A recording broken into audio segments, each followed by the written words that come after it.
What's up, guys? Prince of Macedon Vlogs here, and I'm pretty excited. Today I'm going to try this Unmasking the Horror tour for Halloween Horror Nights. This is basically a walkthrough of a few select houses with the lights turned on, so we get to see a bit more detail in these houses that we wouldn't see during night. But anyways, if you want to do this tour, you want to go to the Universal Orlando website and go to the ticketing for Unmasking the Horror. And then you want to select which date you want to go and how many people are in your party.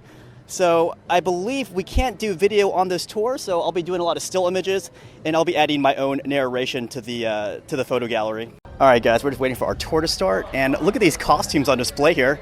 Look at this, the meats, and here's a little one right here, and here's a bigger one. So these are the three houses we're doing on this tour: Halloween, Fiesta de Chupacabras, and Spirits of the Coven. I got my Halloween shirt on. I'm ready for the Halloween house. But we can't film on this tour, so I'll be doing a lot of still images for you guys, and I'll be adding my own commentary narration for you guys.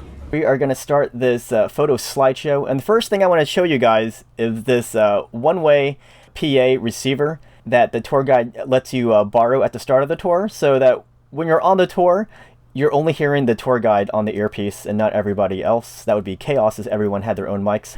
There are some rooms where it's just too crowded for everybody, so a lot of times in these rooms, I was stuck in the previous room, and because of this receiver, I was able to still hear what the tour guide was telling you guys. But so let's start this 3-house tour. There's also a 6-house tour, but due to budget restraints, I went for the 3-house tour. And before I start this, I want to say you cannot take pictures in every room. You can only take pictures in the rooms that the tour guide tells you you can. So we are going to start with Halloween. So the first room we could take pictures in was, I guess this was Michael Myers' bedroom here when he's a kid, because this house was based off the 1978 original Halloween movie. And you can see the last person in the tour group, not including me, is in the next room. So I just hung back and listened to the tour guide with my earpiece, and I took all kinds of crazy selfies in here, and hopefully nobody was watching me, because I made some really weird selfies. They got these lights in all of these rooms, but you're gonna see those little black tape things at the end of those lights. That's to disguise where the light source is coming from, so that you can't see where it's coming from. So you go from Michael Myers' bedroom to his sister Judith's bedroom right there. That little hidden area right there in between Judith and Michael Myers' bedroom, that is a scare area where the young Michael Myers kid version comes out and scares you. Now, if you guys had seen the movie, he does murder his sister Judith at the very start. And it's pretty crazy, because it's his sister. Why would he do that? Yeah, I made sure she was okay. And that's a pretty good shot of my earpiece, by the way. That's the earpiece that the tour guide loaned us at the start of the tour. Right next to that mannequin laying on the ground, Judith, you've got this picture in the vanity mirror here, and that is a picture of a real person. That is Deborah Hill, who passed away in 2005, and she was very big in making the original Halloween movie. She co-wrote that movie with John Carpenter, and also helped produce it as well. But in that point of view scene where Michael Myers is stabbing his sister, that knife is being held by this person, and then they put this picture here in the mirror as a homage to Deborah Hill. The next place we could take pictures was by the 78 Ford LTD wagon car. And obviously this is not the same exact car from the movie, but it looks like it's the same make and model. The color seems to be a little off, but it was wrapped in a wrap, and as the tour guide showed us, the wrap was peeling in some places. But if you guys remember, at the near the start of the movie, Dr. Loomis is riding shotgun. They are on their way to basically find Michael Myers at the Grove Sanitarium.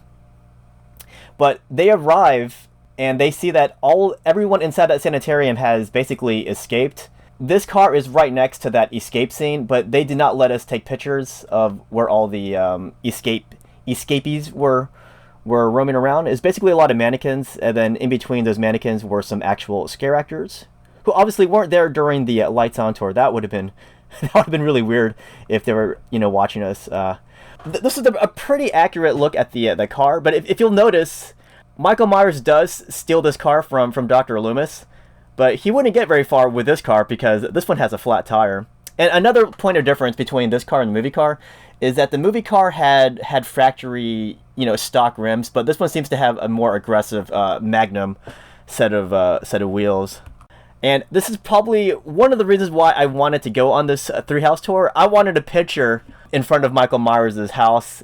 It happened at the very start of the tour, so if something happened and I couldn't finish the tour, I would have been happy anyways because I got my picture in front of Michael Myers' house. And if you look on the second floor, you can see I think Michael Myers might be up there. He might be waiting for us to come visit him.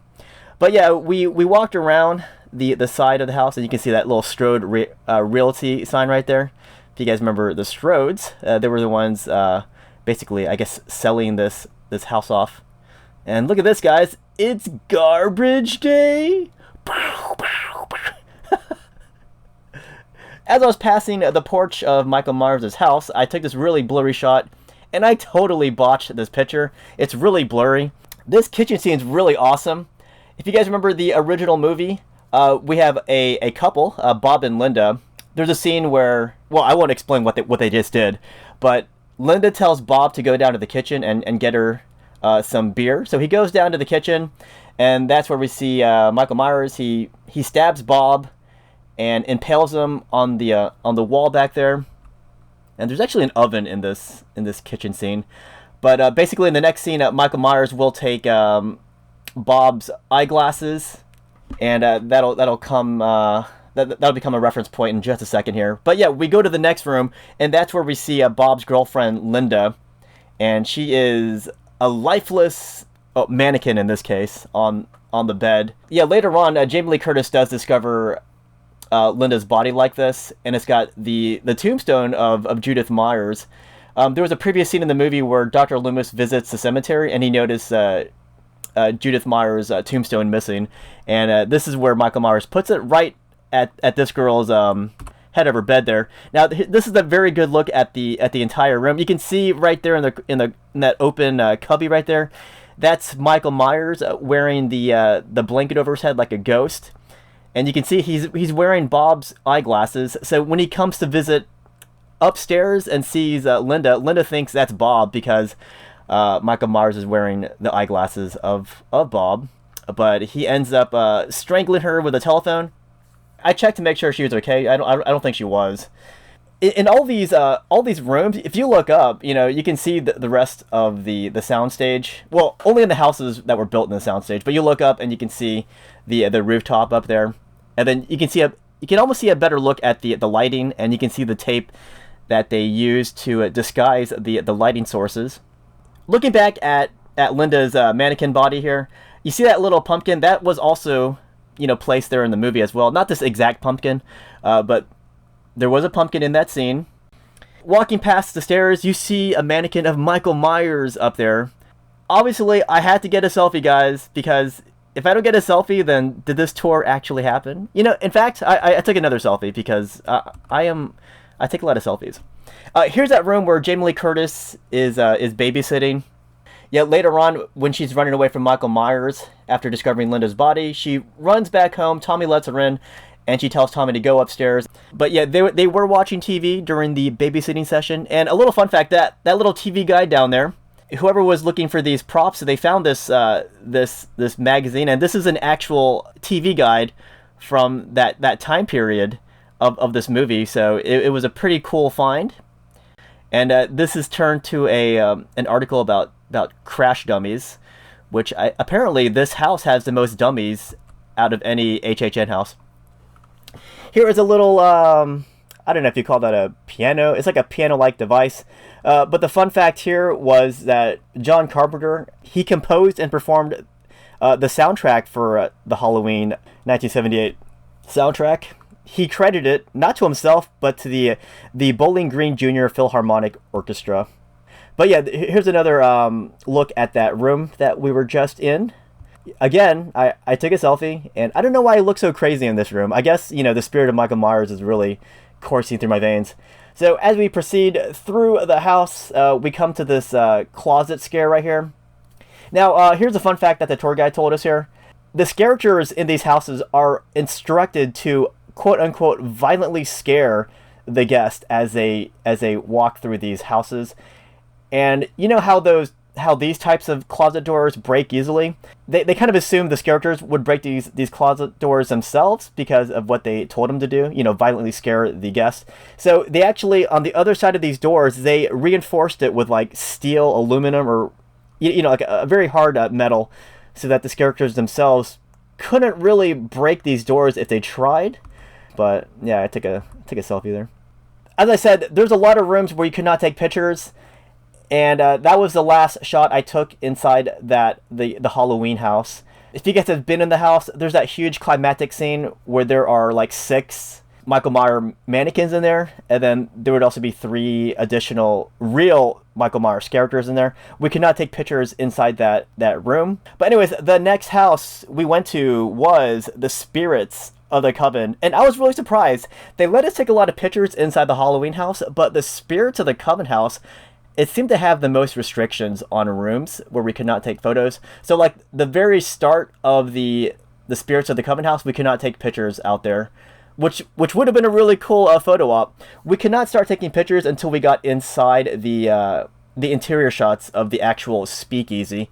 But this is a cool scene, so I'm very happy that we're able to take pictures inside here. And you can see that there is a dude at the bar who's really drunk, and I was looking at the drinks and I was checking out the mannequin. I wanted to make sure it's okay, but yeah, those drinks, there's no wonder why that guy got knocked out. Those drinks looked really solid, not in a good way. But yeah, all kinds of really cool details inside this room.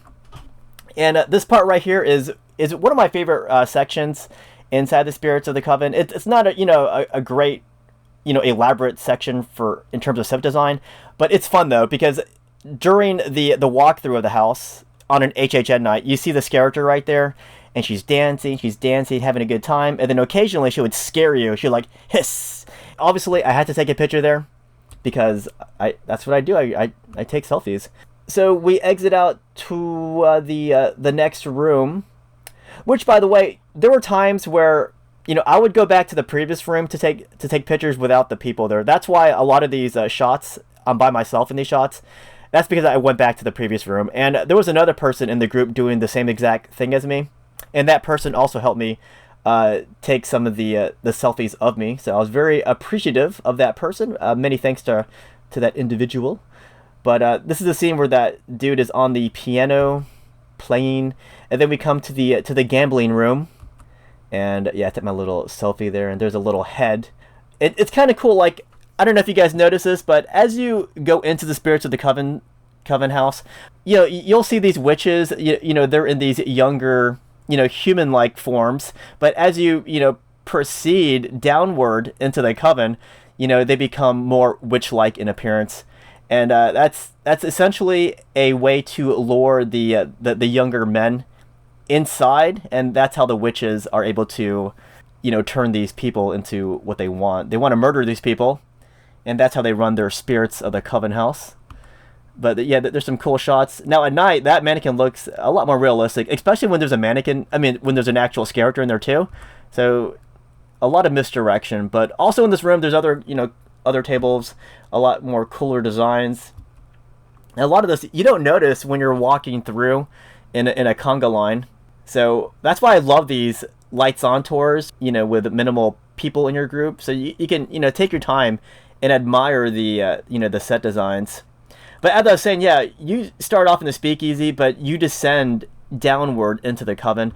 And then in this room, you see that there's an elevator here. So basically, you're taking this elevator down, and then you go deeper beneath the speakeasy, and things get crazier. And I had to take a picture with this portrait. I don't know why, but I do stuff like that. But yeah, you can see a lot more like witchcraft items laying around. And there is my selfie here. This is what a selfie would have looked like with a witch from the 1920s, guys. That's what it would have looked like. But yeah, you proceed through these houses, through these rooms, and it's just so mind-boggling as to how much detail they put in these rooms when they know people are only going to be in these rooms for like, 10, 15, 20 seconds. But this is that cool part where you see that body inside the bathtub. I looked down just to make sure that person was okay, but that person really broke down into pieces, and it was insane. But yeah, next to that bathtub, you can see what the witches are chanting there. So make sure you don't say all those lines, because you don't want that to be a thing. And there's a little witchcraft symbol on the side down there near the bathtub too. But yeah, as you proceed, you're gonna pass more of these spirits, quote unquote. Spirits being having a double meaning there. Spirits like, ooh, ghostly spirits, and spirits as in alcohol. And I want to make sure I got my selfie remembrance. And that was pretty much the last part where I could take pictures, unfortunately, because there were some really cool rooms later, and I wish we could have taken pictures in those other rooms because they were so neat. But a little fun fact that we learned from the tour guide, that last witch that's on top of that platform in the last scene, who only has one eye, that witch with her one eye, she can see through the eyes of every witch in there with that one eye. So I guess it's an all-seeing eye. And I wish I could have taken a picture of that. Now, here was a little treat. I only did a 3-house tour, yeah, but we passed through the front entrance of Dead Man's Pier, which a lot of people love the set designs in this house. So as a bonus, we passed here, and that person in that tour group took my picture in here.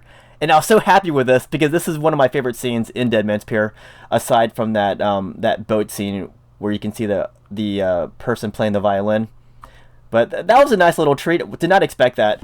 And then we made it to our last house, and this is the Fiesta de Chupacabras. And this is a cool house. I think it's got a really cool story, very underrated. But the story here is there's this pueblo, a little village, and they're celebrating this fiesta. It's not really a celebration, though. They're basically taking in outsiders and sacrificing them to the chupacabras. If they don't sacrifice these people to the chupacabras, those chupacabras will probably eat them up. So that's why they have these fiestas. But you don't know that. You come into this fiesta, thinking that you're gonna, celebrate with these locals, but no, they are actually gonna sacrifice you to the chupacabras. But the locals are all wearing these masks, which I'll show you in a second. I wanted to show you these, like on the walls, they have these broken glasses on the walls, and that was to keep you guys from escaping the fiesta. But with the lights turned on, you can see it's just plastic bottles, but made to look like sharp glass with proper lighting. But it's cool seeing just how elaborate this set was as you enter the Fiesta de Chupacabras. And you can see part of the soundstage up there. And those shoes are actually, I believe they are children's shoes, or very small shoes, to match the scale of the buildings back there, just to mess with your perspective. But yeah, the locals all wear masks. These one aren't as elaborate as the other masks that you'll see later on. But you have mask makers who go around and they make masks that only the locals can wear. I guess it helps distinguish them from the tourists. But yeah, as you proceed, you see all kinds of bloody things and places where the characters will pop out. And I like this little mannequin hanging around. That's one of the tourists that they sacrificed, and I thought it was pretty amusing, obviously, and I had to point and laugh at the mannequin. But yeah, all kinds of details that you pass through, and these are things that I did not see when I first walk through this house with the lights turned off, and I had to take this close-up of this picture here. It looks so creepy. I'm not sure if that was a real picture or not. Now in this section, the tour guide was telling us about this scare. I forgot what he called that scare, but basically there is an employee walking around who's basically like looking for her boyfriend, but it's an employee, but she looks like a normal guest, and then one of the characters will actually pick her up and take her back there. So it looks like the characters can actually grab you, but in reality they're just grabbing an employee. But I've never seen that scare employed in this house, and the tour guide said he only saw it once himself. And there's a little chicken, and there's the chicken's feathers splattered everywhere. I like the little blood trails laying around here. And this is one of the places where we can take pictures, obviously, but I took a picture of it. But the tour guide is showing us behind those white blankets there, white curtains. That's where you first see a chupacabra, but it's only the silhouette of a chupacabra. They use lighting to cast the shadow of the chupacabra. in the same room, you can see this mannequin here, and that's another mask maker. He's probably in timeout, you know, because he made these really bad looking masks, because some of the other masks that you see around here are actually pretty good looking, but this guy seemed to fail at his only job. But a little fun fact about this mannequin does not have a jaw. So luckily they had a mask to put on it, and that mask that you're seeing is made to look like the Chupacabra. So all the locals are wearing these masks that resemble the Chupacabra, and just more little bloody detail looks of this house. But this is all the same room, and I had to take my selfie here in that section here, but I think it's very iconic. And again, there were a lot of places where we could not take pictures, but the last shot I took a picture of was with this Chupacabra, and I was very happy with this. I did not think we could take any pictures with the Chupacabras. In fact, all the Chupacabras in this house we could not take pictures with, but this one we could. And I gotta tell you guys, the Chupacabra in this house, they've explained it as being, you know, dog-like, canine-like, mangy. It howls. So basically, it's basically a dog, a much, you know, more beastly dog, but it does have a tail of a reptile. And you can get that from the podcast that Universal put out for this house. And I forgot the name that they gave this Chupacabra, but you can see it's dog-like. Yo guys, that was freaking fantastic. It took about 3 hours, and we had that little bonus where we walked through the front of the Dead Man's Pier to get to the Fiesta de Chupacabras. Although my tour guide was amazing. He knew like everything. He was so knowledgeable. Like everything he said was a very fun fact.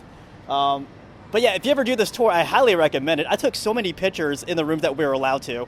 And then there are obviously a lot of rooms where we couldn't take pictures. But man, I would definitely do this again. I want to try to do the 6 house tour next time. Maybe I'll do it next year. Doing the Unmasking the Horror tour is a great way for any HHN fan to connect with Halloween Horror Nights, because you can see all the little details and you get all kinds of little fun facts about how the house was built, why some things are placed there, etc., etc. But I hope you liked my commentary over the pictures. Again, we could not take video inside, so I did all my material with still images using my voiceover as the narration commentary track.